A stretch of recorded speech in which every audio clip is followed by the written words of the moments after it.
Tu biblioteca virtual. Audiolibros. Hola, bienvenidos a tu biblioteca virtual. Vamos a continuar con la lectura de La madre de Frankenstein. Nos quedamos en el capítulo 2, La compañía, 1955. Cuando Eduardo Méndez le dio al taxista aquella dirección, no logré identificarla con ningún lugar conocido. ¿A dónde vamos? Hasta entonces, solo me había dicho que no hiciera planes para aquella tarde. Ya lo verás, me sonrió y no contestó a mi pregunta. Es una sorpresa. Era viernes y aquella noche iba a volver a helar. En el último tramo del camino, antes de que la amarillenta luz de las farolas deshiciera el efecto, los cristales del taxi parecían velados por una capa de humedad que presentía la escarcha. Había transcurrido poco más de una semana desde la noche de Reyes, pero Madrid parecía haberse desprendido ya de cualquier vestigio de la Navidad pasada. A cambio, el frío se había recrudecido como si quisiera recordarme la heladora atmósfera de los inviernos berneses, por los que no sentía nostalgia alguna. ¿Aquí les vale? Marcelino se detuvo en la esquina de la cava de San Miguel con una calle corta y estrecha. Es que, si no, voy a tener que dar mucha vuelta. Cuando eché a andar detrás de mi amigo, creí que nunca había estado por allí, pero al pisar aquella plaza cuadrada, el misterioso venerable equilibrio de sus fachadas me obligó a cerrar los ojos. La plaza del Conde de Barajas acababa de darme un puñetazo entre las cejas. Entonces, no se llamaba así, pero era la misma que pisé en un sofocante mediodía del mes de julio. Recordé el sol invierno sobre las manchas de sangre que conectaban entre sí los cuerpos desmadejados de las víctimas de un bombardeo. Como en ese pasatiempo infantil en el que hay que unir los puntos para revelar un dibujo oculto, recordé un puesto de socorro improvisado en un portal abarrotado de heridos, llantos, gritos, las voces de los enfermeros que habían llegado conmigo en la ambulancia. Hay que identificar a los vivos. Lo primero es identificar a los vivos. A los muertos ya los recogeremos después. Recordé los cadáveres que ayudé a levantar y a apilar contra la pared, y que los vivos habían quedado muy pocos. No me gusta nada este sitio, le dije a Eduardo, y te va a gustar todavía menos, me anunció, pero te conviene mucho venir conmigo. Hazme caso, que es por tu bien. Entró con paso decidido, y su soltura habitual por una puerta sencilla con un dintel de granito, mirando a su alrededor como si buscara algo. Cuando lo encontró, me guió por un pasillo que estaba desierto. Aunque se escuchaban voces en el fondo, desembocábamos en una antesala enorme. Junto a la pared de la derecha, sobre un lecho de paja rancio ya, reseco, seguía desplegado un nacimiento de figuras de medio metro de alto y aspecto antiguo. Tal vez cualquier español que no hubiera recibido una educación estrictamente laica para pasar después 15 años en la Suiza de Calvino, habría identificado ya la atmósfera de aquel palacio con la jerarquía eclesiástica. Yo solo lo descubrí gracias al tamaño y, sobre todo, a la calidad de unas tallas policromadas que seguramente llevarían la firma de algún imaginero famoso. Eran muy bonitas, pero ya me habían inspirado el deseo de salir corriendo cuando Eduardo me agarró del brazo para retenerme. Así me fijé en que, al fondo, sobre una gran puerta de madera que estaba cerrada, había un cartel donde se leía una sola palabra: cursillistas. Al otro lado, alguien daba un discurso. Tú hazte la idea de que vienes a escuchar una conferencia y no te enfades conmigo, porque si no llego a traerte yo, te habría traído Robles y habría sido peor. Y otra cosa, la más importante. Antes de decirla, mi amigo volvió a mirar su alrededor, aunque estábamos solos. Hablaba en un susurro casi imperceptible, y no se oía ningún ruido más allá de la voz del orador. Si te lo preguntan, tu programa no ha dado resultados. Estás muy decepcionado, que no se te olvide. ¿Pero qué dices? A pesar de su advertencia, tenía muchas ganas de enfadarme con él y presentí a la vez que no debería hacerlo. Yo no sé qué pinto aquí, Eduardo, y no entiendo por qué. Lo entenderás, no te preocupes. Ahora tenemos que entrar, hemos llegado muy tarde. Empujó la puerta con suavidad y me franqueó el acceso a una sala de dimensiones palaciegas, decorada con frescos de tema religioso en el techo y en la parte alta de las paredes. Uno de los extremos estaba presidido con un enorme crucifijo, tan inclinado que parecía un punto de desplomarse, sobre el estrado que había debajo. Habría aplastado a los ocupantes de 3 grandes sillones de madera de respaldo labrado, el del centro más alto y ancho que los demás, como el trono de un rey en su corte. El lugar del monarca estaba ocupado por un hombre mayor, de aspecto todavía enérgico, vestido de una manera singular, en lugar de una sencilla sotana negra, como las que cubrían a sus acompañantes. Llevaba un largo ropaje de seda roja brillante, compuesto por una capelina, atravesada por un cordón del que colgaban una gran cruz de oro, y una túnica del mismo color. Bajo la capelina, sobre la túnica, lucía una especie de vestido blanco adornado con encajes. De sus hombros colgaba una capa también roja, cuyo extremo, decorativamente arrugado, crujiente como la falda del vestido de gala de una princesa casadera, se derramaba sobre el borde del estrado. Este atuendo, de aspecto perturbadoramente femenino, tan artificioso como un disfraz de la guardarropía de cualquier teatro clásico, contrastaba con su gesto, quien más tarde aprendería que era el cardenal Leopoldo Hijo Garay, obispo de la diócesis de Madrid-Alcalá, patriarca de las Indias Occidentales. Tenía orejas de soplillo, una nariz importante, el perfil aguileño, ojeras marcadas y cara de mala leche. En el sillón, situado a su izquierda, estaba sentado un sacerdote a quien no conocía, pero el orador de pie ante un micrófono que hacía retumbar una voz excesiva para un cuerpo tan pequeño era el padre Armenteros. Reconocí su carita de ratón y sus gafas redondas, de montura fina, tan deprisa como nos identificó él a nosotros. Antes de que Eduardo cerrara la puerta, movió la mano derecha en el aire para señalarnos 2 asientos libres sin dejar de hablar. Frente a la impotente escenografía del estrado, los asistentes al acto ocupaban varias filas de humildes sillas de tijeras dispuestas en semicírculo, como colegiales a que estuvieran disfrutando de una función escolar. Al sentarme entre ellos me parecieron personas corrientes, aunque corregí enseguida esa impresión. No vi a ninguna mujer, pero ahí terminaba la homogeneidad de un público que parecía clasificado en 2 grandes grupos. Aproximadamente la mitad eran jóvenes, pero aún no habían cumplido 30 años. El resto tenía más de 50. Eduardo y yo éramos casi los únicos representantes del sector intermedio, pero eso no fue lo único que me llamó la atención. El hombre que estaba sentado a mi izquierda aparentaba doblarme la edad. Seguía el discurso de Armenteros con todo el cuerpo, balanceándose adelante y atrás mientras apretaba un pañuelo blanco en la mano derecha. Antes de que pudiera conjeturar que estaba resfriado, se frotó los ojos con él como si quisiera limpiarse las lágrimas.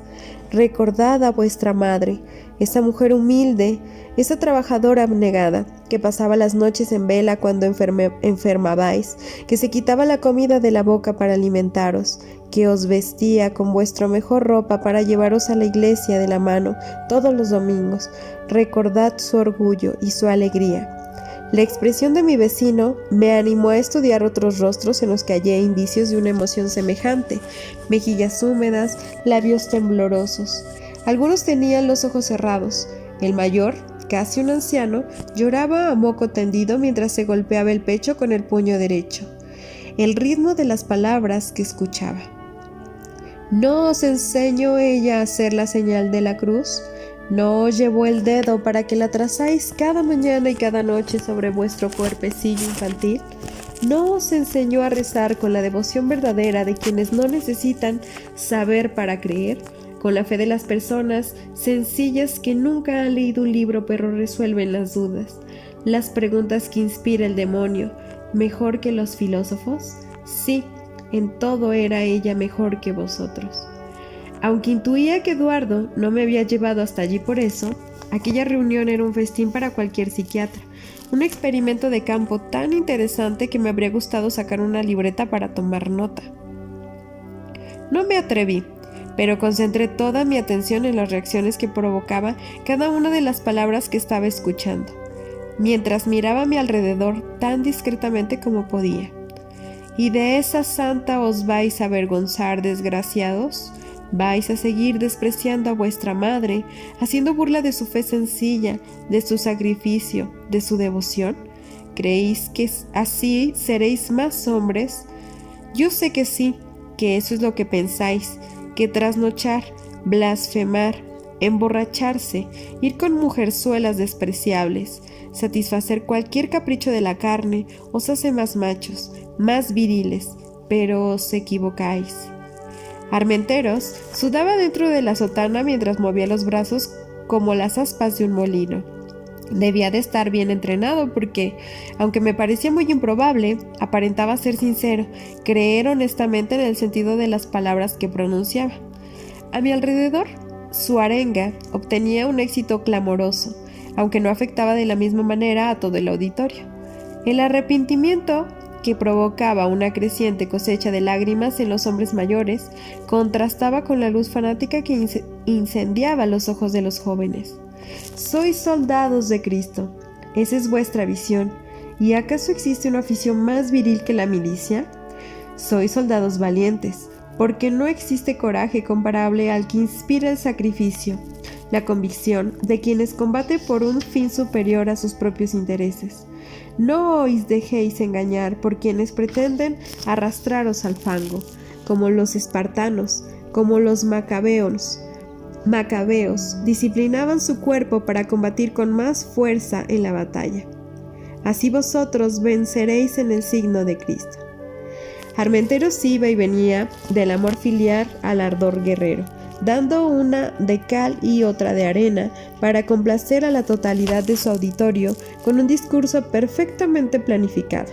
En el punto máximo de su intensidad, un joven de unos 25 años que estaba sentado delante de mí se dejó caer al suelo para postrarse de rodillas con los brazos en cruz. En ese momento, Eduardo me dio un codazo y cerré la boca. Vuestro cuerpo es un templo, un recinto escogido por Dios para custodiar su luz y su palabra. No los mancilléis, no los agotéis en perversiones insanas. Mantenedlo puro, tan limpio como mantienen sus armas los guerreros. Sois los herederos de vuestra santa cruzada, los continuadores de la obra de tantos héroes, de tantos mártires que se alzaron en armas para defender la iglesia de sus madres, para honrar el ejemplo sagrado de las mujeres que les entregaron el tesoro de la fe, la prueba más pura y valiosa de su amor. España os necesita. Al entregaros a Cristo, os entregáis a la patria. Tras formular esa perfecta síntesis, el orador dejó caer los dos brazos, miró a su público, volvió a levantar el brazo derecho para hacer el saludo fascista y gritó 2 veces: ¡Arriba España! ¡Viva Cristo el Rey! Contesta, me susurró Eduardo y contesté. El siguiente orador tardó unos segundos en tomar la palabra. La complicación propia de su vestimenta, que obligó sus 2 acompañantes a inclinarse a sus pies para colocar bien su capa, como las hermanas de las novias de sus bodas, apaciguó los ánimos del auditorio. El aquelarre emocional que habían inspirado las últimas frases de Armenteros se habían disuelto ya. Todos los asistentes sentados, todos los ojos mirando hacia adelante, cuando el cardenal deseó a los cursillistas un fin de semana fecundo en existencia espiritual y amor a Cristo. Antes de bendecirlo solemnemente en latín, yo creía que la función terminaría con ese broche de oro, pero mientras Seijo Garay seguía de pie, con las manos unidas por las yemas de los dedos, el tercer ocupante del estrado dio un paso adelante y 3 pisotones en el suelo para volver a dejarme con la boca abierta. De colores se visten los campos en la primavera, porque todos los asistentes entonaron a coro esa canción. De colores son los pajarillos que vienen de afuera. Aquella melodía infantil que tenía una letra tan ñoña. De colores es el arco iris que vemos lucir, como si todo lo que acababa de huir hubiera sido una broma. Y por eso los grandes amores de muchos colores me gustan a mí. Pero no era, porque después de la segunda estrofa, cuando ya habían cantado el gallo y la gallina y los polluelos con su pío pío pío, el coro remató los colores de sus amores con nuestros gritos piadosos y patrióticos. ¡Arriba España! ¡Viva Cristo el Rey! Solo después, los soldados de Dios rompieron filas. Tranquilo, que ya queda poco. Eduardo plegó su silla, la levantó para apilarla contra una pared y yo la imité. Ahora nos darán un vino español, pero no te emociones porque ese sí que será macabeo, de puro peleón. Eduardo, el padre Armaderos, vino hacia nosotros con los brazos abiertos. ¡Qué bien que hayas venido! Y lo cerró alrededor del cuerpo de mi amigo. Y has traído al doctor Velázquez. ¡Qué placer volver a verle! ¿Qué le ha parecido vuestra reunión? Muy interesante, afirmé sin mentir ni pizca, mientras estrechaba su mano. Me alegro mucho de haber venido. Ya sé que ustedes no pueden asistir al cursillo. Vendrán el doctor Maroto y el doctor Arenas, ¿verdad? Eduardo asintió con la cabeza. Son unos muchachos excelentes, desde luego. Aquí todos los apreciamos mucho porque hacen una gran labor, pero alguna vez podrían quedarse ellos de guardia para que pudieran venir otros compañeros, ¿no creen? A ti te hizo mucho bien, Eduardo. No me digas que no. Por supuesto, padre, ya lo sabe. Sus labios se curvaron en una sonrisa tan radiante que habría merecido un anuncio dentrífico. A mí, los cursillos me cambiaron la vida. Armenteros esbozó otra que se quedó a medias mientras le miraba de través como si encontrara ofensivamente dudoso aquel alarde de sinceridad. Pero la llegada de un cura joven que le cuchicheó algo al oído puso fin a nuestra conversación. Por supuesto, tranquilizó el recadero. Vengan conmigo, por favor. Su eminencia desea saludarles. Eduardo se adelantó como si hubiera calculado que yo necesitaba verle besar el anillo del patriarca para no meter la pata. Tenía razón, porque nunca se me habría ocurrido hacer algo así. El contacto de mis labios con aquella placa de oro labrado me pareció repugnante, pero hijo fue muy amable conmigo. Se limitó a decirme que tenía muchas ganas de conocerme, que estaba al tanto de mi trabajo y que esperaba que pudiéramos hablar con tranquilidad en otra ocasión, señalando con la cabeza la cola de asistentes que esperaba turno para besarle el anillo. Bueno, pues esto se ha acabado. Vamos a saltarnos el vino porque ahora habrá que tomar algo más fuerte, ¿no? Me miró, le di la razón con la cabeza. Es lo mínimo que nos merecemos. Salimos deprisa, sin despedirnos de nadie, y cuando volvimos a respirar el aire de una noche de helada, la plaza del Conde de Barajas me pareció un lugar hermoso, acogedor y hasta cálido.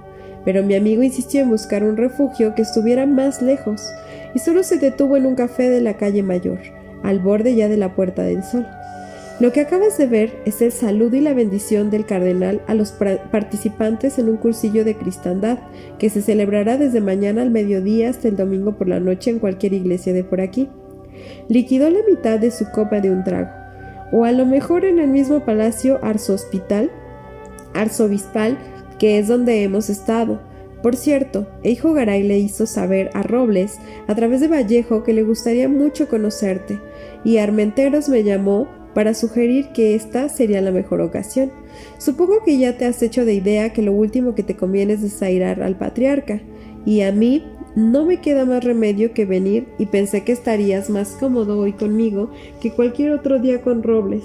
Por eso te he traído. Luego respondió a todas las preguntas que yo me había hecho en las 2 últimas horas, sin necesidad de que las formulara previamente.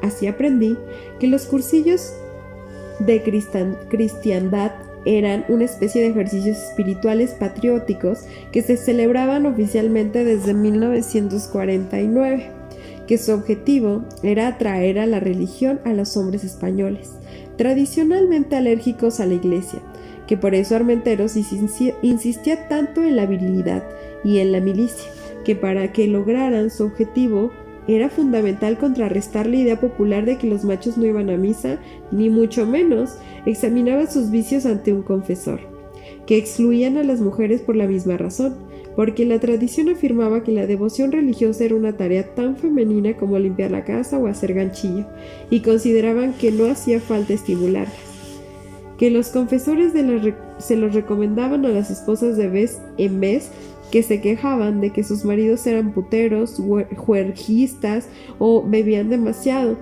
que como también contaban con las bendiciones de la jerarquía católica, unida al Estado franquista en santo matrimonio, el movimiento nacional hacía proselitismo entre los afiliados de sus organizaciones para que se apuntaran a los cursillos, que con los requetes y los monárquicos les iba bastante bien, pero los falangistas eran más remisos, que tenían mucho éxito entre los jóvenes porque estaban adoctrinados desde la infancia, y con los hombres mayores, a los que el cuerpo ya no les daba de sí para grandes tentaciones, pero veían la muerte cada vez más cerca. Que los pecadores contumaces de entre 30 y 50 años rara vez picaban. Que Arenas y Marotos, dos discípulos de Robles que tenían unos 5 años menos que nosotros, asistían siempre porque eran unos putos meapilas, pero además prestaban asistencia profesional a los cursillistas, que a los psiquiatras eran necesarios, porque en la catarsis de las conversiones en masa y el arrepentimiento público se producían a menudo crisis de ansiedad e incluso brotes psicóticos que, aunque pareciera mentira, sin ser un absoluto viril, ni patriótico, ni devoto, el himno de los cursillos de cristiandad eran de colores, esta canción más bien femenina que se cantaba siempre en las reuniones. Lo único que no sé es por qué, ni quién la eligió. Entonces, entre la primera y la segunda ronda, me atreví a buscar una respuesta más. ¿Y tú? Eduardo me miró y se rió. ¿Yo qué? Pues que tú... Hice una pausa para escoger bien las palabras. Acabas de decir que no quedaba más remedio que venir antes. Le has dicho a Armenteros que los cursillos te cambiaron la vida y que yo sepa no eres creyente. Tampoco estás casado, así que no le haces daño a nadie si te vas de juerga y llegas tarde a casa. Te gusta beber, pero yo nunca te he visto borracho. Y por seguir citando a Armenteros, si vas con mujerzuelas despreciables, solo el asunto es tuyo, así es que... No voy con mujerzuelas despreciables. Me dedicó una mirada tan intensa como si pretendiera examinar el fondo de mis ojos. Pero tampoco voy con doncellas piadosas. ¿De verdad no lo sabes, Germán? ¿No te has dado cuenta todavía? Eres homosexual, concluí pronunciando cada sílaba muy despacio. Para ti, espero que sí. Vació la copa y llamó el camarero. Para los demás, soy un mariconazo de mierda, como te podrás imaginar. Aquella revelación me explicó algunas cosas. No le había dado importancia a que Eduardo viviera con su madre porque, cuando le conocí, yo también vivía con la mía. No había nada de femenino en él, ni en sus gestos, ni en su voz, ni en sus ademanes, aunque era extraño que un hombre tan seductor, tan aficionado a gustar, no tuviera pareja conocida.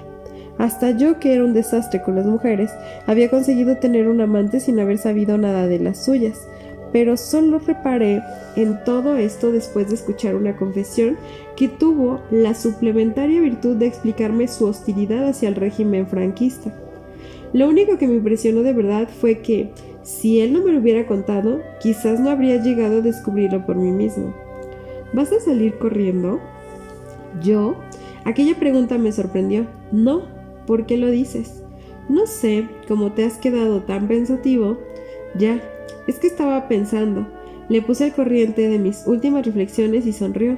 Mi primer jefe en la clínica Waldau también era homosexual, aparte de un psiquiatra genial que me enseñó muchísimo. No se exhibía, pero tampoco lo ocultaba.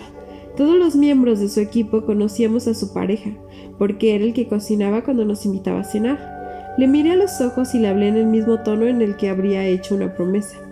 A mí me da igual con quién te acuestes, Eduardo. No es asunto mío. Aparte de eso, los dos somos psiquiatras, ¿no? Sabemos mejor que nadie cuántas fantasías y cuántas estupideces circulan sobre ese tema. No te imaginas cómo te admiro, Germán, de verdad. Sonreía y negaba con la cabeza al mismo tiempo. Y tampoco te imaginas la envidia que me das.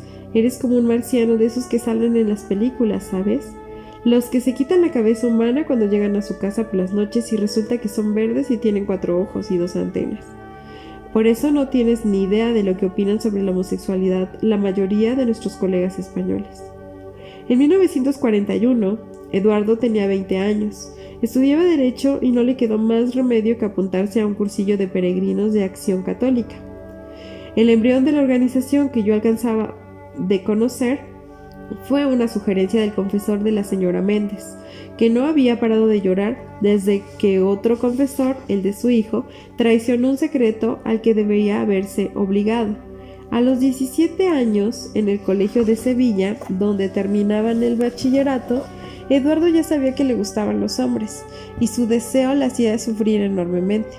Aunque desde que nació había vivido en Madrid, siempre pasaba los veranos en el cortijo de sus abuelos maternos, cerca de la casona.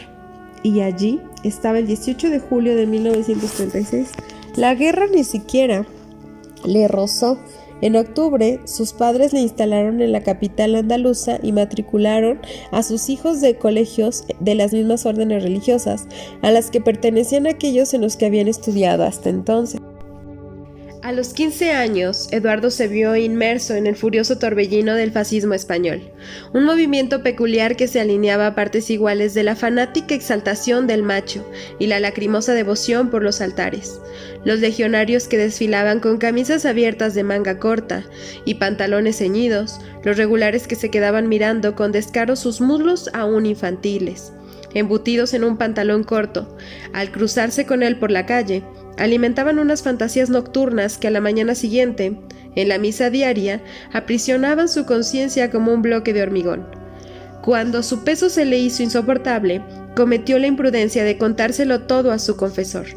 Este puso al corriente de inmediato al director del colegio, que convocó a su voz a la señora Méndez aquella misma mañana, en una entrevista a la que el padre de Eduardo no asistió. Le dijo que no se preocupara demasiado, que eran cosas de la edad. El chico solo había pecado de pensamiento, era consciente de su falta y estaba muy predispuesto a corregirse. A continuación, le recomendó un tratamiento tan inocuo como ineficaz. Yo no sé dónde habría leído aquel hombre que comer carne era una práctica peligrosa, que excitaba los malos instintos, pero a mi madre no le vino mal. En Sevilla, la de ternera escaseaba y la de cerdo era cara, así que empezó a inflarme a legumbres y purés de patata, y cuando los demás comían chuletas, yo tomaba pescado.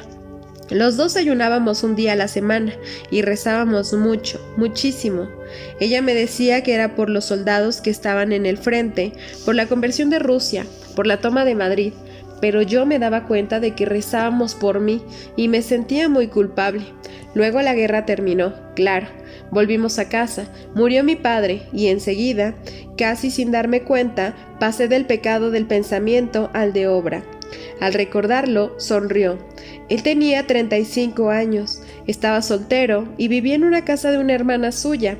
Esa hermana era la madre de la mejor amiga de mi hermana Concha. En fin, su sonrisa expiró en una mueca amarga, los ojos más fruncidos que cerrados. Ya te puedes figurar lo que se lió cuando nos pillaron.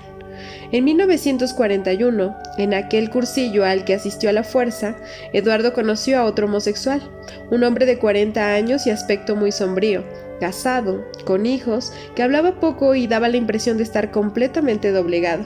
El primer día tomó la palabra para confesar en público sus pecados y su arrepentimiento en un tono de humillación tan impúdico que daba vergüenza escucharle. Pero a uno de los asistentes del director del cursillo, un sacerdote recién salido del seminario que se llamaba Pedro Armenteros, le impresionó mucho, tanto aquella intervención que le animó a compartir su experiencia con un joven estudiante que ya había pasado por las manos de 3 psiquiatras madrileños muy conocidos. Los 3 le habían asegurado a la señora Méndez que la homosexualidad era una simple enfermedad para la que existían curas eficaces, desde la hipnosis hasta los electrochoques. Eduardo había experimentado todo un catálogo de soluciones terapéuticas que habían dado sus frutos: depresión, insomnio, anemia, ansiedad. Aquel cursillista había transitado antes que él por el mismo camino y, sin reconocer explícitamente que su arrepentimiento era fingido, una simple estrategia para sobrevivir, le recomendó que se ingresara una temporada en el Sanatorio Esquerdo, una clínica privada rodeada por un inmenso pinar en las afueras de Carabanchel, y hasta le sugirió el nombre del psiquiatra que más le convenía. Alfredo Martín había sido uno de los discípulos predilectos del propio doctor Esquerdo. Como la guerra le pilló en zona nacional, nadie le molestó. En el 39 volvió a Madrid, recuperó su plaza en la clínica y, por suerte para mí, para muchos como yo, siguió aplicando las enseñanzas de su maestro discretamente sin llamar la atención. Al poco tiempo de conocernos, me ofreció un diagnóstico asombroso. Mi trastorno primario era la culpa, me dijo, y eso era de lo que iba a tratarme. Podría decir que el doctor Martín me convirtió en un cínico, pero eso no sería justo con él. En realidad me enseñó a aceptarme, a convivir conmigo mismo, a disfrutar de las cosas buenas de la vida, sin renunciar a ninguna y sin ponerme en peligro. Pasé allí todas las vacaciones de verano, y cuando salí era otro, una persona entrenada para ser feliz. Nunca podré pagarle a Alfredo Martín lo que hizo por mí, así que no he mentido a Armenteros hace un rato. A mí, los cursillos me dieron la vuelta, asintió con la cabeza varias veces, como si se propusiera ofrecerme una garantía de sinceridad que no le había pedido. Cambiaron mi vida del todo, abandoné derecho, me matriculé en medicina, decidí que sería psiquiatra. Le dije a mi madre que estaba curado, que había perdido el apetito sexual, que había decidido practicar la castidad. ¿Y era verdad? ¿Qué coño? Se echó a reír, y en su risa regresó el Eduardo de siempre. Pero al salir de la clínica, había vuelto a sentir que era una persona normal, y nada volvió a ser lo mismo. Mi madre dejó de llorar, de decirme que le estaba matando. Yo perdí la fe y dejé de confesarme. Nuestra vida en común se convirtió en una tarea fácil, agradable para los dos. A cambio, Armenteros me elevó a los altares como símbolo viviente del éxito de los cursillos de acción católica. Luego de cristiandad, eso sí, desde entonces no pierde la oportunidad de exhibirme, pero puedo vivir con eso. Me parece incluso un premio muy barato para el bien que me hizo contra su voluntad. Y sin embargo, aquella revelación no me había escandalizado, pero tampoco lograba terminar de creérmela. No sé, pareces muy contento, muy seguro de lo que dices, pero tal y como están las cosas, debe de ser muy difícil, ¿no? Quiero decir, ¿cómo te organizas? ¿Para ligar? Asentí y se rió. Pues hago lo que puedo, como todo el mundo, y volvió a reírse. Me va bastante bien, la verdad, aunque esté mal que yo lo diga, sobre todo desde que empecé a trabajar y alquilé un piso pequeño, cerca de Legazpi, en una casa sin portero, en un barrio donde no me conoce nadie.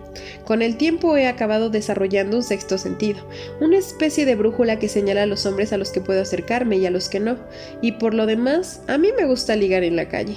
No te puedes imaginar la cantidad de veces que he ligado en la Gran Vía, y como solo me interesa el sexo y no creo en los amores para toda la vida, a veces hasta pienso que lo tengo más fácil que la mayoría de los heterosexuales que conozco. Yo no pago por follar, ¿sabes? No tengo que cortejar, ni comprar flores, ni bombones, ni caerle bien a la madre de nadie. Me acuesto con hombres que buscan lo mismo que yo, y nos entendemos muy deprisa. En comparación, las mujeres españolas. Ya te lo dije el otro día, follar en España no es un pecado, es un milagro, bueno, para todos menos para ti. Las hermanas hospitalarias que proponían a Robles los turnos de trabajo eran muy respetuosas con la vida familiar, sobre todo en Navidad. En Nochebuena y Nochevieja se suspendían las guardias para que todo el personal pudiera cenar en su casa. Pero Eduardo y a mí, solteros, sin hijos, nos asignaron la primera noche del año que cayó en sábado. Salimos con retraso de Ciempozuelos y entramos en Madrid 20 minutos antes de la hora a la que había quedado con Pastora. Le pregunté a Eduardo si le importaba que el taxi diera un rodeo para dejarme en Antón Martín antes de llevarle a San Bernardo, y no se me ocurrió que fuera a fijarse en la mujer que me esperaba en la puerta del Monumental. No habíamos vuelto a ir a aquel piso de la calle de la Fe, del que solo llegué a saber que era la vivienda de una camarada que aquel día había ido con sus hijos a ver a su marido, preso en Ocaña. A partir de la semana siguiente, nuestros encuentros adoptaron un nuevo patrón. Pastora solía ir a ver a su hermana Carmen los domingos por la mañana. Yo la recogía sobre la 1. Comíamos juntos en algún mesón situado entre Antón Martín y Tirso de Molina, y nos íbamos a dormir la siesta a lo que ella llamaba el hotelito, una casa de 2 plantas, con un jardín minúsculo que formaba parte de una colonia apartada, cerca de la Plaza de Toros. La dueña, que se llamaba Encarna y vivía de alquilar habitaciones por horas, acabó reservándonos de domingo en domingo uno de los dormitorios del primer piso al que siempre se refería como la mejor habitación de su casa. Nos abría la puerta, cobraba por adelantado y no la veíamos nunca cuando nos marchábamos.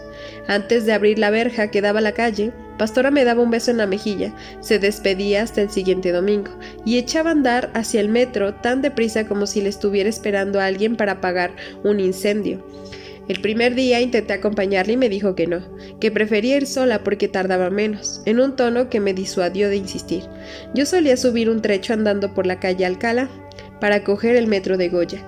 Me daba tiempo de ir a casa, a ducharme y cambiarme de ropa antes de llegar a las 9 en punto a casa de mi madre, que cada semana me decía que habría preferido que fuera a comer antes que a cenar, en el vano intento de averiguar con quién la había sustituido. De domingo en domingo, eso era todo lo que Pastor estaba dispuesta a compartir conmigo, 2 o 3 horas por la tarde en un hotelito de Doña Encarna. Pero en enero de 1955, cuando Eduardo la vio de lejos en la puerta monumental, yo no aspiraba nada más. Joder, y parecías tonto, menuda suerte has tenido. El lunes por la tarde, en nuestra cervecería habitual, no me dejó en paz hasta que se lo conté todo. Una viuda de 30 y tantos, estéril, que está buena, a la que le gusta follar y que no quiere casarse. Encontrar eso es más difícil que ganar el gordo de la lotería de Navidad. Mira lo que te digo, que se acoja es lo de menos. Algo tenía que tener. No te jode. Entonces añadió que follar en España no era pecado, sino milagro, y después de reírme con él, me sentí un hombre afortunado. En el invierno de 1955 creía hacerlo, porque no echaba nada de menos.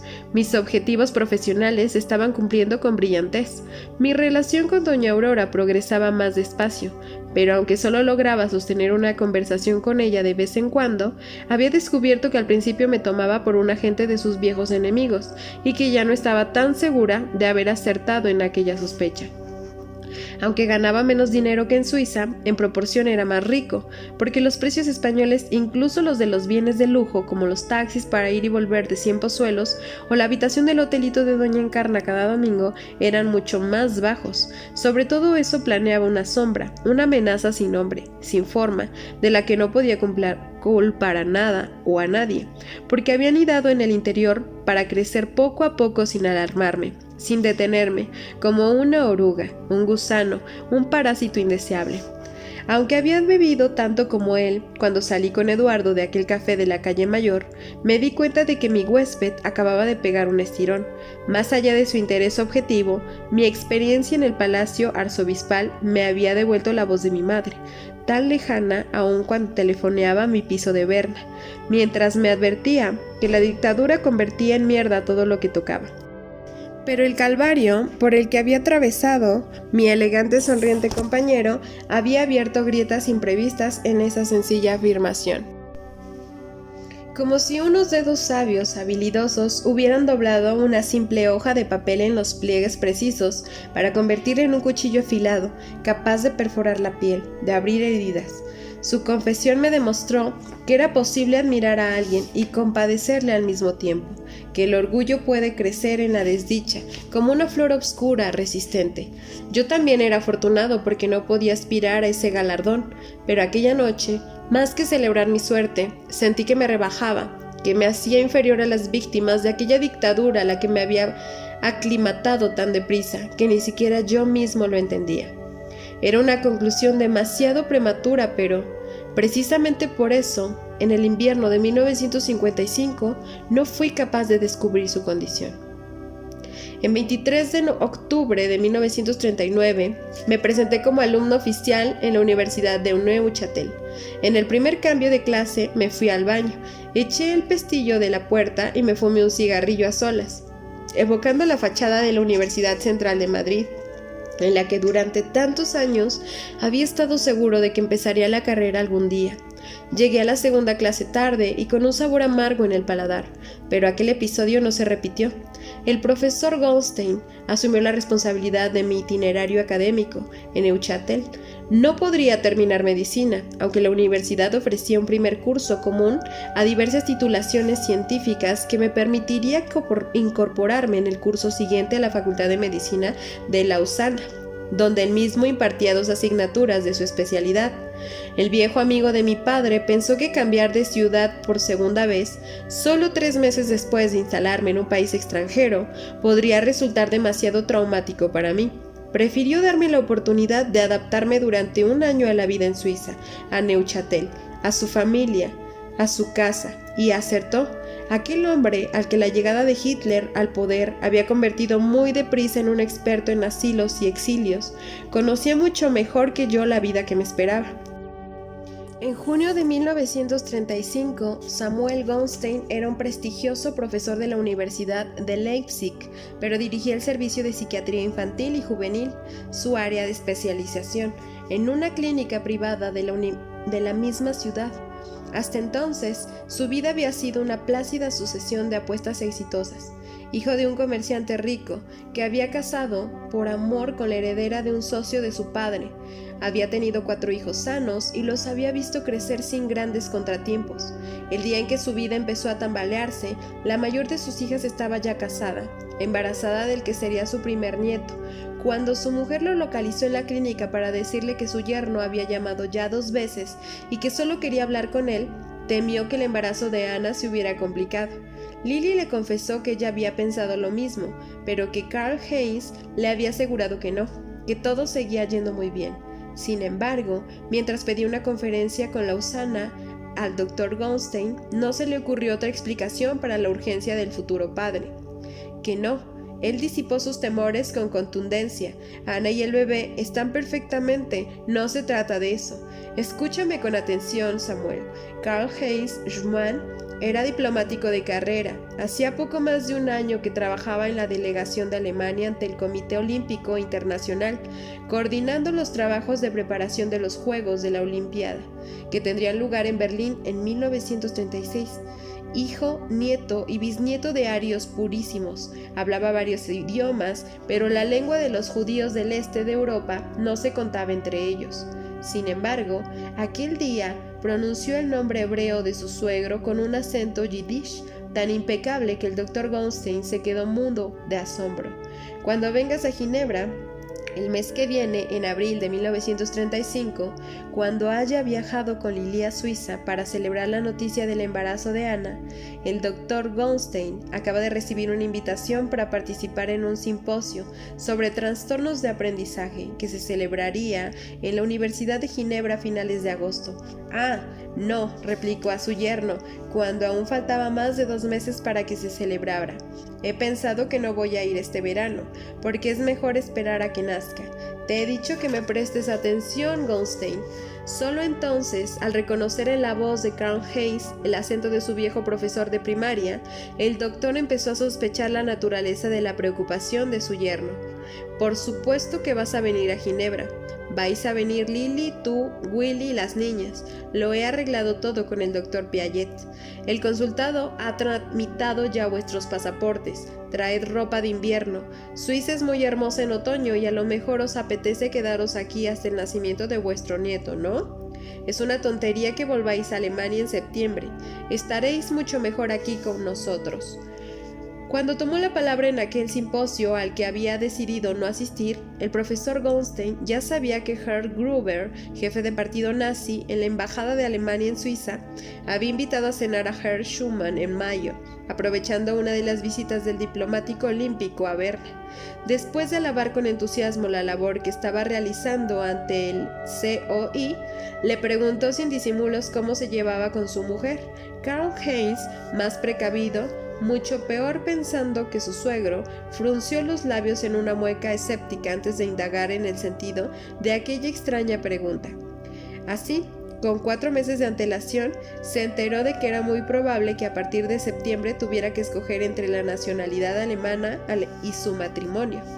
«El partido está trabajando en una legislación nueva, muy ambiciosa», reveló Gruber, «y sería una lástima que la diplomacia del Reich perdiera a un hombre tan valioso como usted, con tanta proyección, tanta capacidad». Schumann pidió otra botella, agradeció la deferencia de su interlocutor, maldijo en voz alta la hora en la que se le ocurrió casarse con una judía y empezó a pensar por su cuenta. Si el profesor que había invitado a su suegro a visitar Suiza en verano no hubiera compartido apellido con el fundador de una marca de relojes de lujo, no habría podido hacer gran cosa. Pero aunque todavía no era la celebridad en la que se convertiría después, no le resultó difícil localizar a Jean Piaget, que accedió a colaborar con él después del primer momento. Karl Heinz Schumann estaba en una situación ideal para salvar a la familia Goldstein. Cuando las leyes raciales de Nuremberg se aprobaron por unanimidad en el 7º Congreso Anual del Partido Nazi, sabía que, Pese al gran aparato propagandístico con el que se dieron a conocer, no se pondrían en práctica hasta un año más tarde, solo después de que terminaran las Olimpiadas de Berlín. También sabía que, a despecho de las esperanzas que alentarían durante la década siguiente los hebreos de toda Europa, resultaría muy difícil, casi imposible obtener el estatuto de refugiado en Suiza por el supuesto de persecución racial. Por eso convenció al padre de su mujer de que aceptara el trabajo que le ofreció la Maison de Santé y se instalara en Neuchâtel, el cantón tradicionalmente más proclive a recoger extranjeros, antes de la fecha de que él había elegido para poner las cartas boca arriba. Su caso era distinto al de su suegro, porque la raza no era el factor que amenazaba su seguridad. El 27 de julio de 1936, cuando se negó a volar a Berlín para estar presente en la ceremonia de apertura de la sexta Olimpiada, solicitó documentación de refugiado político para él y su familia, alegando que había desertado por motivos de conciencia. Muchos representantes nacionales ante el Comité Olímpico Internacional, aproximadamente todos los que se habían opuesto a conceder a Hitler el premio de organizar unos Juegos, respaldaron su petición. Cuando Herr Schumann entrenó un flamante pasaporte de apátrida, el profesor Goldstein era un simple trabajador extranjero, contratado por un sanatorio de Neuchâtel, con todos los premios en regla.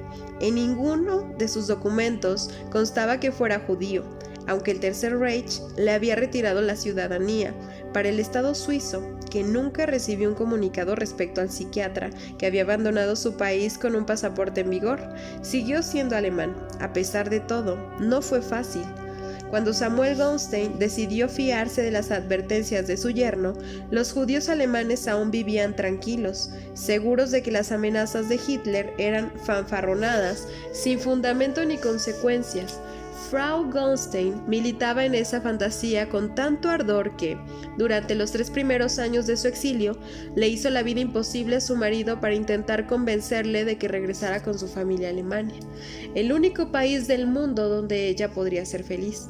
Nunca había querido entender por qué Samuel había escogido una ciudad donde se hablaba francés, en un país donde tantas personas hablaban alemán.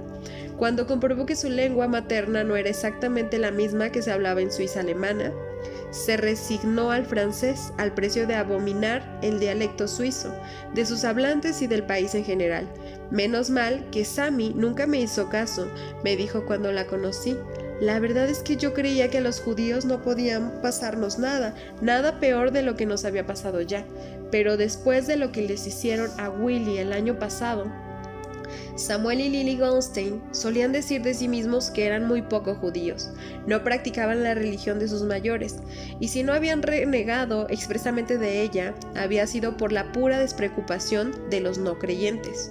Tampoco hablaban en yiddish entre ellos, ni se lo habían enseñado a sus hijos. Se habían conocido en la universidad, en un grupo de amigos comunes del que formaban parte tanto judíos como gentiles, y siempre hablaban en alemán. Lily, que en realidad se llamaba Lea, estuvo de acuerdo con su marido en escribir a todos los niños en el registro civil con 2 nombres, el primero alemán, el segundo hebreo, aunque en la sinagoga, en la única ceremonia religiosa a la que se les llevaría a sus padres, recibirían solo uno para tranquilidad de sus abuelas. Cuando me instalé en su casa de Neuchâtel, su hija menor, Rebeca, era la única que usaba su nombre hebreo, porque el alemán, Herta, no le gustaba. Ella misma me contó que, a cambio, su hermano, Wilhelm Baruch, ni siquiera respondía cuando alguien le llamaba por su nombre, judío, no porque lo odiara o lo diera vergüenza, sino porque no concebía que a nadie se le ocurriera pronunciarlo para referirse a él. Todos, hasta sus abuelas, le llamaban Willy. El doctor Goldstein se sentía tan profundamente alemán, amaba tanto su patria, su lengua, su cultura, que no puso ninguna objeción a que su hija Ana se casara. Unos días antes de cumplir 18 años, con el hijo menor de una familia numerosa de aristocracia, arruinados en Sajonia, que le sacaba más de una década, pero se llevó un disgusto terrible al enterarse de que, mientras estudiaba el último curso de la carrera de música en el Conservatorio de Berlín, su hijo primogénito, el único varón, no había tenido mejor idea que enamorarse de una francesa. Willy fue el único miembro de la familia Goldstein que se quedó en Alemania en el verano de 1935. Tenía 23 años y era rebelde, indisciplinado, muy terco. Sus 3 hermanas juntas no habían llegado a darles a sus padres tantos disgustos como él. Se había negado a estudiar en Leipzig, a hacer medicina o cualquier otra carrera universitaria que pudiera considerarse seria, a reconocer que su talento musical no era lo suficientemente extraordinario como para garantizar su éxito como compositor. Empeñado en demostrar lo contrario, cuando empezó a trabajar para la UFA, la productora cinematográfica más potente del país, dejó de pedir dinero a sus padres, y a ellos no les quedó otro remedio que reconocer que se mantenía bastante bien sin su ayuda. Aparte de música para películas, Will Goldstein componía jazz y piezas de cámara tonales que a su madre le daban unos terribles dolores de cabeza. Muy bien relacionado en los círculos bohemios de la capital del Reich, tocaba el piano, el violín y el clarinete en varios grupos que actuaban en clubs nocturnos. Cada noche cuando terminaba su actuación, se emborrachaba con los amigos que hubiera acudido a oírle tocar. Entre ellos algunos dramaturgos, actores y artistas que se contaban entre los más célebres de Alemania.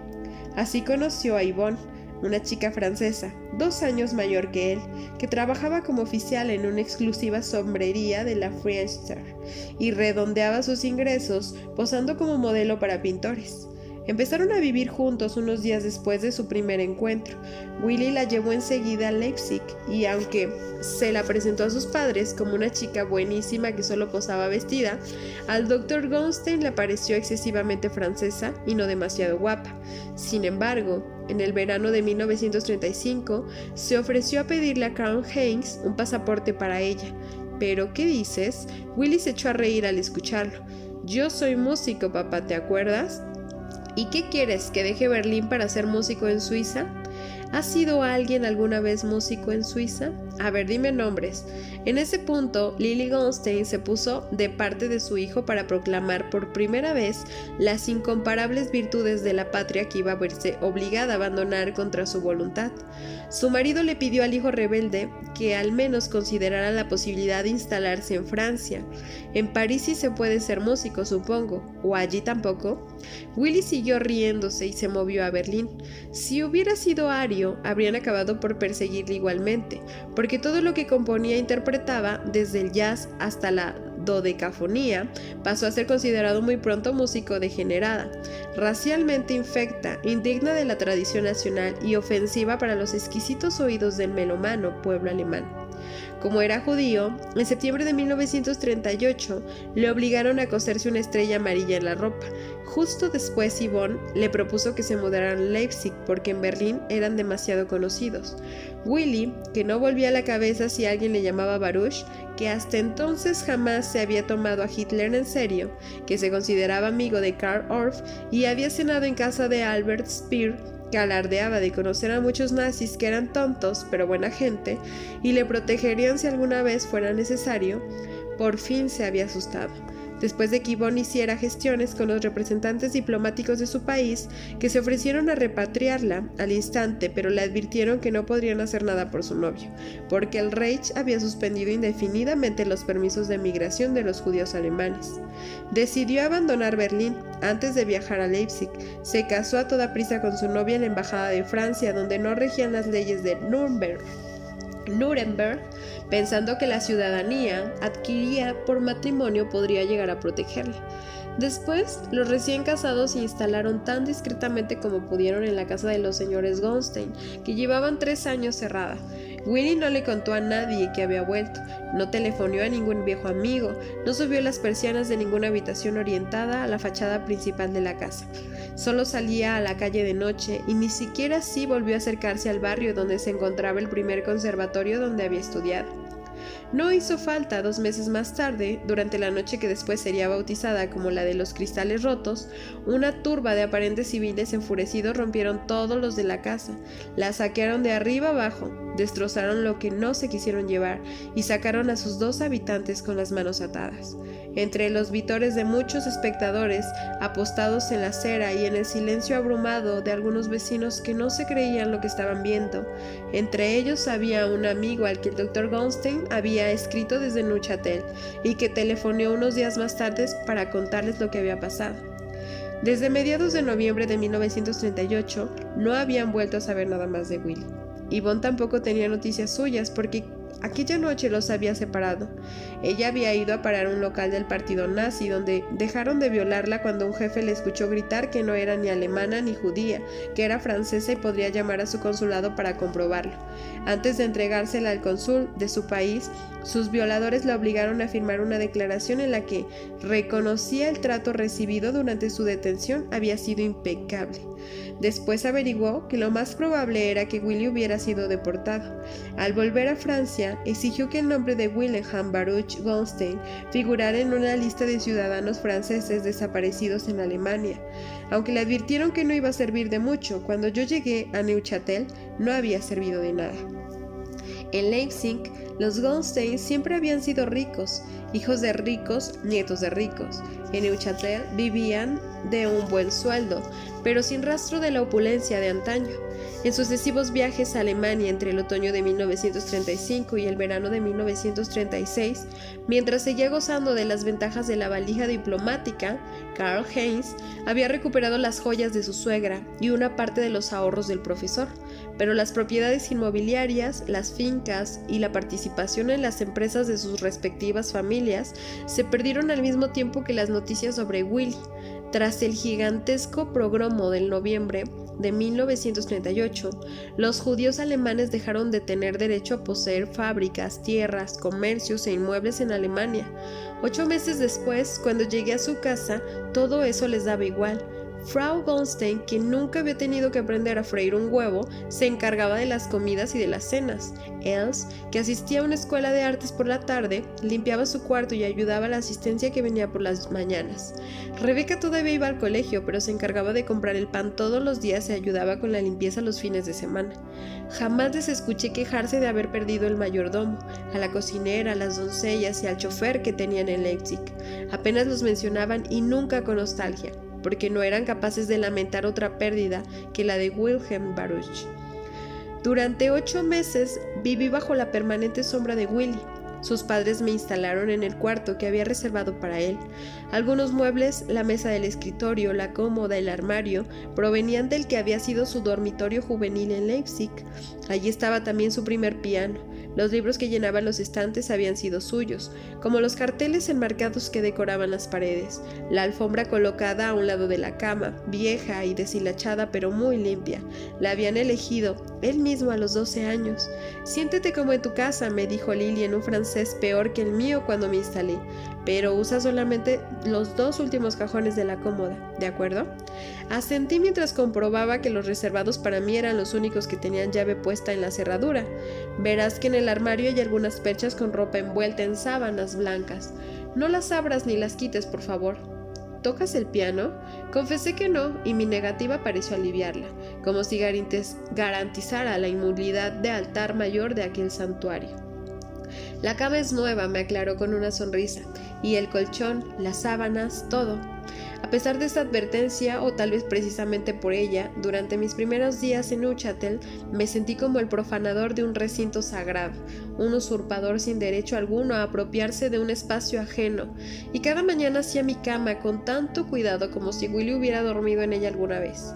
Esa sensación intensificó el dolor que sentía por mi propia patria perdida, mi propia familia abandonada, mi propia lengua en la que ya no podía hablar con nadie. La convicción de que era un privilegiado que no tenía derecho alguno a sufrir agudizaba mi sufrimiento. La memoria de los veranos del pasado, las excursiones con mi padre a Peñalara, las semanas que pasábamos en la playa todos juntos, el sabor de la horchata helada en cualquier terraza durante las noches más sofocantes de los judíos madrileños. Todas esas contraseñas de una felicidad natural, simple, barata, que no volvería a vivir, convirtieron aquel verano templado de sol cauto y madrugadas frías en un tormento insoportable. Sin embargo, cuando llegó septiembre me di cuenta de que Willy Goldstein, su historia, sus muebles, sus cosas, me hacían compañía. Papá nunca habla del tema, me contó su hermana Els, que tenía la misma edad que yo y fue la primera amiga que hice en Suiza. Papá nunca habla de Alemania, de nada que tenga que ver con Alemania, pero mamá está convencida de que Willy sigue vivo, y yo también lo creo. Els, a la que nadie llamaba Ava, destinó sus vacaciones de verano a cuidar de mí. Me enseñó la ciudad, me presentó a sus amigos, me animó a recorrer el lago en canoa. Willy siempre se ha buscado estupendamente la vida por su cuenta, ¿sabes? Y es muy buen músico. A todos los alemanes nos encanta la música, a los nazis también.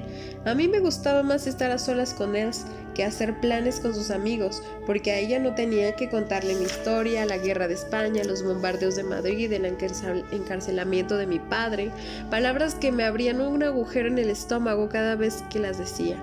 Aunque ya me las supiera de memoria, aunque estuviera cansado de repetirlas. Ella lo sabía todo, pero además era una refugiada, una apátrida, igual que yo. Esa desgracia compartida hacía posible que cualquiera de los dos pasara un largo rato en silencio o rompiera a llorar sin sentir vergüenza, ni la necesidad de darle explicaciones al otro. Pero él casi siempre lloraba por Willy y acababa contándomelo. Yo creo que mi hermano estará tocando el piano o el violín en cualquier sitio, una cárcel, un gueto, un campo de prisioneros, donde sea, pero vivo. Porque a los alemanes nos gusta mucho la música, porque un músico es siempre una persona valiosa para nosotros, ¿comprendes? Pero papá cree que está muerto, está convencido de que lo han matado. No lo dice, pero yo lo sé, lo sé. Yo tampoco le dije nunca a Els que seguramente su padre tenía razón.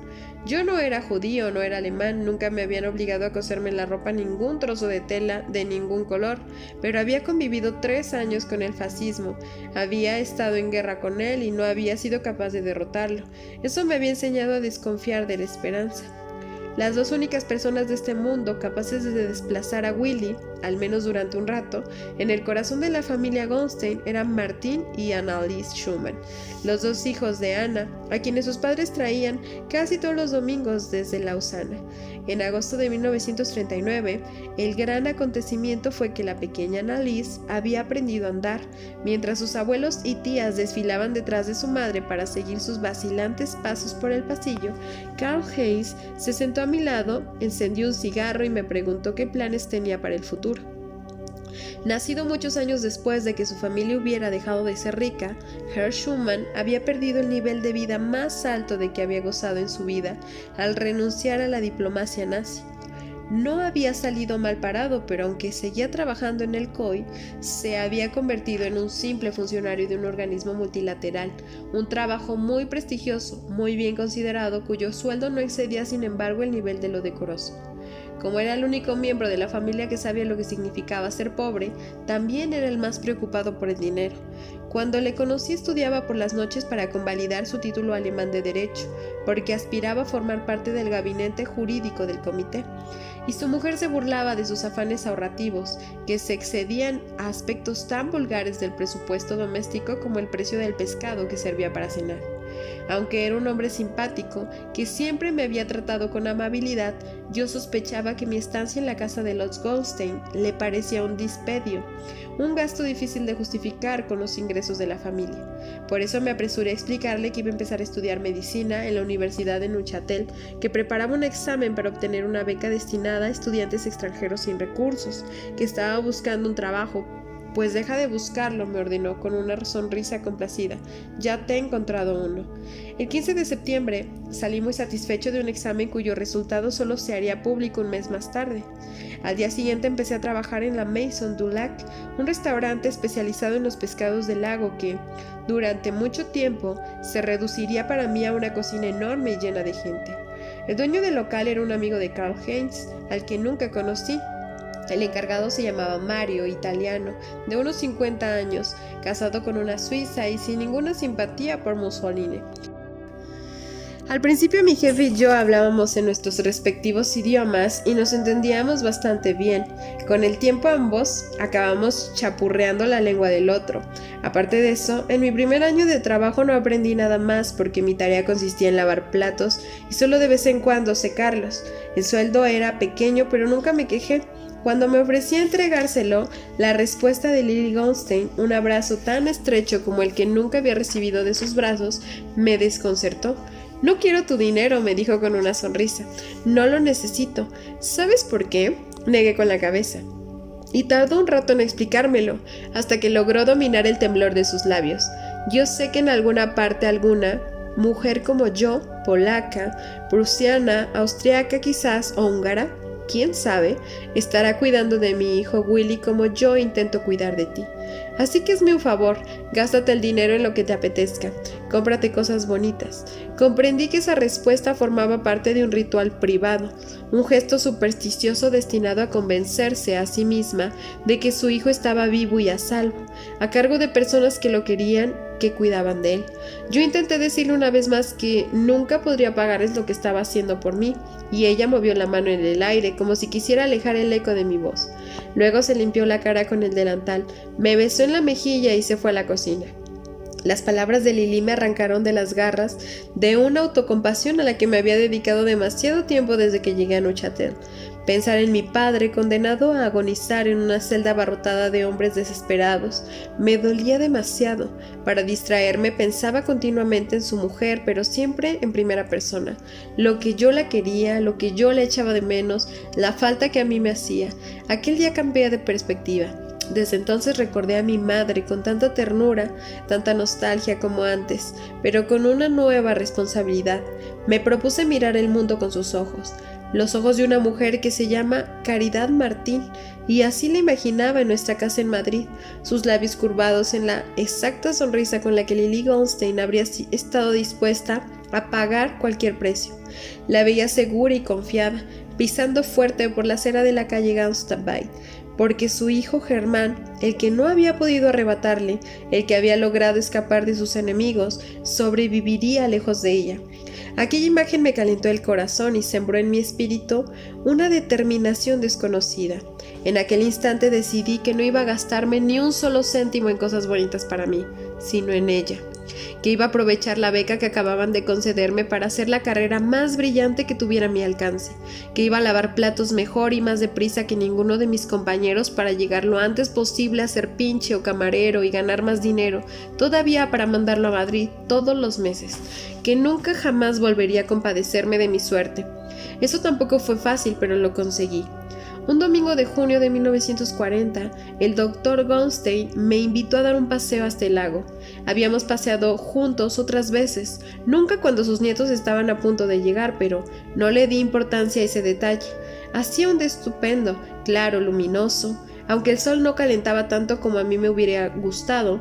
Durante mi primer año en Suiza nada me había enseñado tanto sobre las trampas de la nostalgia como la luz del sol. Yo siempre había creído que odiaba los veranos de Madrid, la ferocidad del calor que caía encima de mi cabeza como una placa de hormigón activada por un motor que pretendiera incrustarme en el suelo. La aplastante victoria de los días sobre la pusilanimidad de las noches, que no lograban templar siquiera las paredes de mi cuarto. El sudor de mi cuerpo empapando las sábanas, mientras daba vueltas y más vueltas en la cama sin lograr adormecerme siquiera. En Neuchâtel había llegado a echar de menos hasta eso, y al cubrirme con una manta por las noches, sentía aquel verano una farsa, una ilusión traidora, fraudulenta. En Madrid jamás se me habría ocurrido sentarme en un banco al sol a las 12 de la mañana en el mes de junio. Habría escogido la sombra fresca, deliciosa de un árbol grande, e iría armado con una cerveza helada que bebería despacio para notar cómo me iba enfriando por dentro poco a poco. En Neuchâtel ni siquiera me apetecía beber cerveza. Estaba pensando en eso, en que no tenía sed, cuando el profesor Goldstein me pasó un brazo por los hombros, me felicitó por las notas que había sacado, me contó que su amigo Andrés había estado muy orgulloso de mí. Usó ese tiempo verbal y no otro. Habló en pasado, habló en condicional, y no quise darme cuenta. Le conté que mi sobresaliente en anatomía era más mérito de mi padre que mío, porque desde el otoño de 1936 había asistido a muchas autopsias, aunque él ya lo sabía, porque lo habíamos hablado otras veces.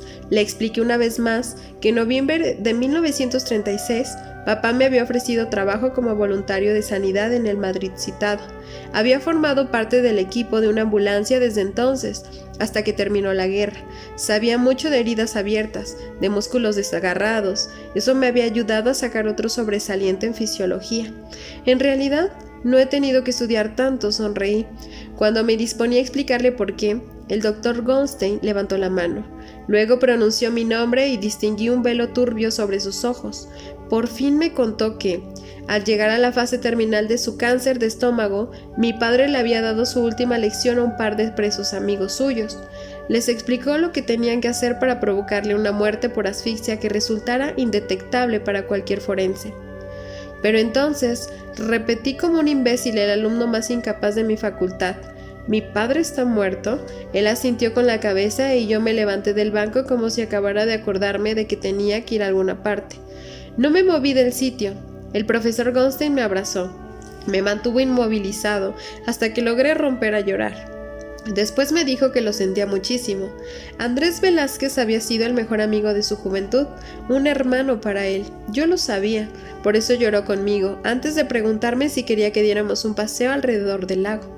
«No», le respondí, «prefiero estar un rato solo». Se alejó sin decir nada más, y esperé a perderle de vista. Luego alquilé una canoa, remé con furia hasta el centro del lago, solté los remos y me abandoné a un llanto nuevo, tan espeso, tan hondo como un vómito.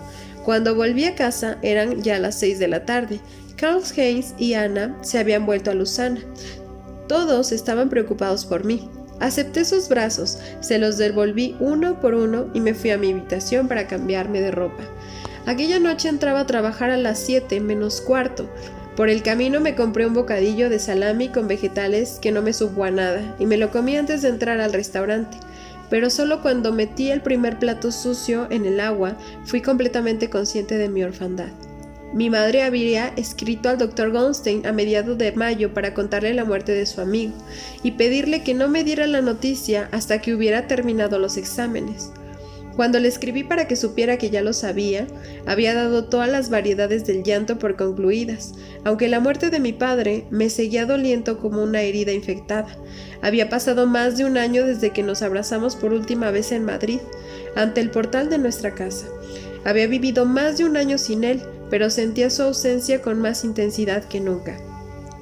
Al hablar por teléfono con cualquiera, recordaba que ya no podría llamarle a ninguna parte, que no volvería a escuchar su voz. Al echar una carta al buzón, me daba cuenta de que jamás escribiría su nombre en ningún sobre.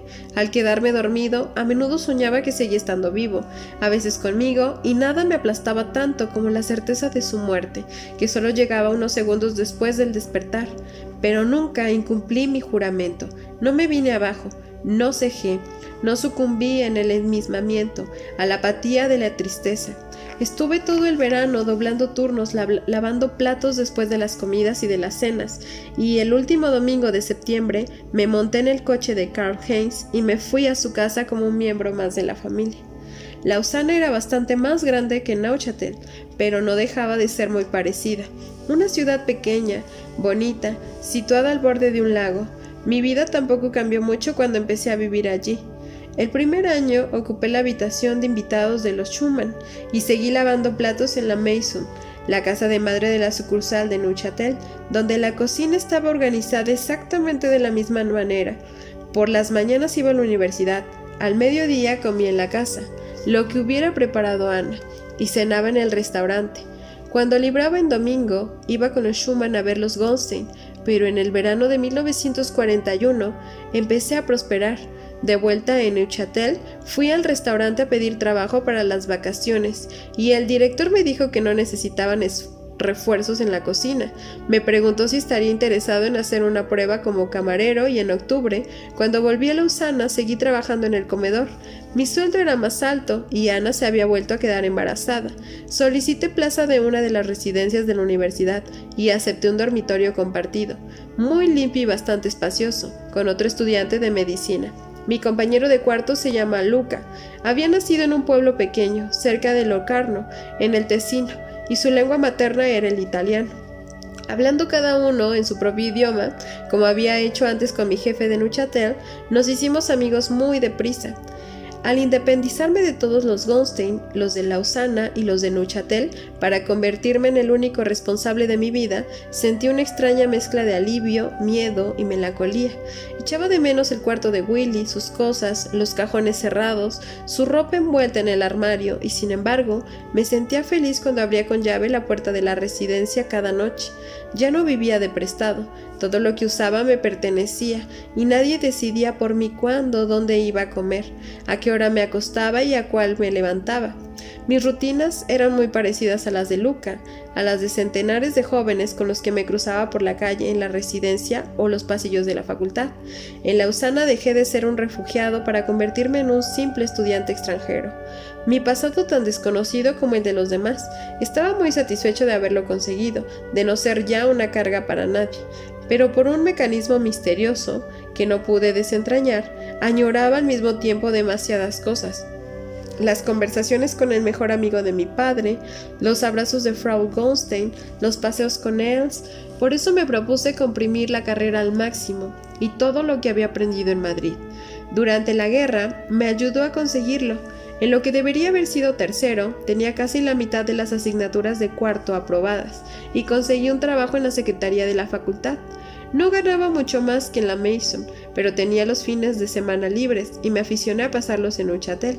Así, en la primavera de 1943 emprendí un noviazgo inocente, templado y cálido al mismo tiempo con Els Goldstein.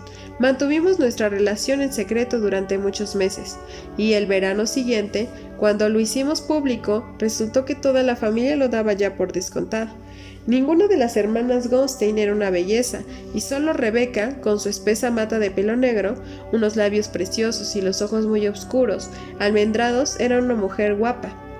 Els era la más fea y la mejor de las tres. Siempre se quejaba de su pelo de ratón, fino y quebradizo, castaño claro y de sus ojos saltones, de un color celeste aguado casi transparente, pero lo que más odiaba de su cara era la nariz, con una curva simétrica muy pronunciada. Yo me reía de ella y me daba cuenta de que no me atraía físicamente en absoluto, pero seguía siendo el mejor amigo que tenía en Suiza, la única persona con la que podía permanecer callado mucho tiempo sin darles explicaciones. Me gustaba mucho estar con ella, aunque, a pesar de mi escasa experiencia, me inquietaba aún más la falta de deseo sexual que me inspiraba. Ella tenía que darse cuenta, pero no lo echaba de menos. A mí me preocupaba cada vez más, y sin embargo, a veces pensaba que si no me estuviera preparando para ser psiquiatra, tampoco me parecería tan importante. En mayo de 1945, cuando la Segunda Guerra Mundial llegó a su fin al mismo tiempo que mi carrera, la perspectiva de un matrimonio con Els me gustaba y me aterraba en la misma proporción. Cuando le llamé para contarle que había aprobado la última asignatura de la carrera, el Dr. Goldstein, que en 1942 se había convertido en el director del hospital donde trabajaba, me ofreció una plaza de residente en la Maison de Santé, aunque insistió mucho en que el favor se lo haría yo a él si aceptaba. Consideré seriamente si debía o no hacerlo. Era una buena oferta. La perspectiva de aprender de mi benefactor me apetecía muchísimo, y negarme a trabajar con él habría parecido una muestra de ingratitud, aunque decirle que sí era asumir que me casaría con su hija. Fui incapaz de decirle que no. Se puso muy contento, me recomendó que disfrutara de mi libertad y quedamos de vernos en primeros de julio. A mi regreso del viaje, con el que mis compañeros y yo íbamos a celebrar que al fin éramos médicos, nos hubiera gustado salir al extranjero, pero nos dedicamos a recorrer Suiza por el resto de Europa. Estaba abierta en Canal. Estuvimos fuera más de un mes y visitamos todos los cantones. Envié muchas postales en Neuchâtel y algunas cartas más largas a Els, desde los pocos lugares donde pensaba quedarme el tiempo suficiente para recibir una respuesta. Nunca me contestó, pero tampoco le di importancia. El correo suizo no es tan eficaz como la gente cree. Me limité a pensar. De vuelta en Lausana, llamé a los Schumann y no los encontré. Tampoco respondían al teléfono en la casa de los Goldstein. Eso ya me inquietó más, pero no tanto como no encontrar a nadie esperándome en la estación el 10 de julio. Antes de mi viaje, Samuel Goldstein me había insistido mucho en que fuera a Neuchâtel aquel día para presentarme a su equipo antes de que empezaran los turnos de vacaciones. Fui directamente al hospital, pregunté por él y su secretaria me dijo que no había ido a trabajar porque en su casa habían tenido una desgracia. La desgracia había sucedido en realidad 7 años antes, pero solo el 11 de junio de 1945, Samuel y Lily Goldstein se enteraron de que su hijo Willy había muerto degollado en la noche de noviembre de 1938. Un barrendero lo encontró atravesado sobre unos tubos de basura a poco más de 100 metros de su casa. No había pasado ni una hora desde que lo sacaron por la puerta con las manos atadas. Y hasta aquí vamos a dejar este capítulo. Nos quedamos en la página 218. Si les gustó el contenido, no olviden suscribirse y darle like. y nos vemos en la próxima parte.